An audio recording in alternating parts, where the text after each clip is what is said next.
বহুত দিনৰ পৰা আপোনালোকে মোক বহুত নিউজ শুনি আছে, বহুত অপপ্ৰচাৰ চলি আছে। যি নিউজ বাজি আছে তাৰ 10%ও সঁচা নহয়। আৰু মই ইমান দিনে একো মাত মাতিব পৰা নাই, কাৰণ ইমান হেৰেছমেণ্ট, ইমান মেণ্টেল হেৰেছমেণ্ট, যোনটো কেতিয়াও মই ভাবাই নাছিলোঁ হ'ব বুলি, সেইখিনি মই পাৰ কৰিব লগা হৈছে। মেণ্টেলি প্ৰস্তুত নাছিলোঁ কোনো ধৰণৰ কথা ক'বলৈ বা কিবা ষ্টেটমেণ্ট দিবলৈ। সেইটো কাৰণে 7 দিন মই যেনে যেনে কটালোঁ, কিন্তু এতিয়া জোখতকৈ বহুত বেছি অপপ্ৰচাৰ চলিছে। বহুত ধৰণে মোক সাঙুৰ খুৱাইছে বিভিন্ন ক্ষেত্ৰত।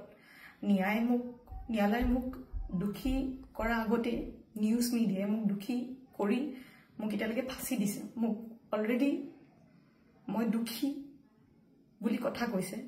আৰু বহুত ধৰণৰ নিউজ, বিভিন্ন ধৰণৰ নিউজ, য'ত মোৰ কেছটোৱে ট্ৰেডিঙৰ ওপৰত আছিলে, কিন্তু এতিয়া কেছটো অকল মোৰ ওপৰত হৈ গ'ল। আজি ফাইনেলি বহুত দিনৰ পিছত সাহস কৰি মই চাৰেণ্ডাৰ কৰিব ওলাইছোঁ। মই ফুল কোঅপাৰেট কৰিম পুলিচৰ লগত।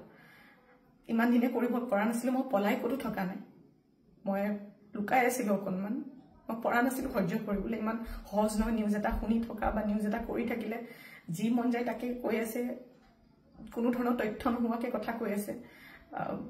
মই ভাবিছিলোঁ ইমানখিনি কেতিয়াও নিউজ মিডিয়াই নকৰে, ইমান তথ্য নথকাকৈ ইমান নিউজ নবজায়।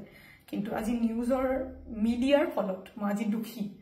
গোটেই মানুহৰ আগত মোৰ মান সন্মান, মোৰ মা দেউতাৰ, মোৰ পৰিয়ালৰ গোটেইবোৰ উলংঘ হৈছে। আৰু এতিয়া আৰু ধৈৰ্য ধৰিব পৰা নাই, চবৰে এটা সীমা থাকে।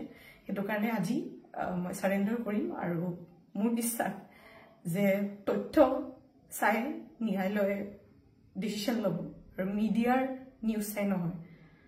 চ' আজি মই চাৰেণ্ডাৰ কৰিম আৰু মই ফুল কোঅপাৰেট কৰিম পুলিচৰ লগত।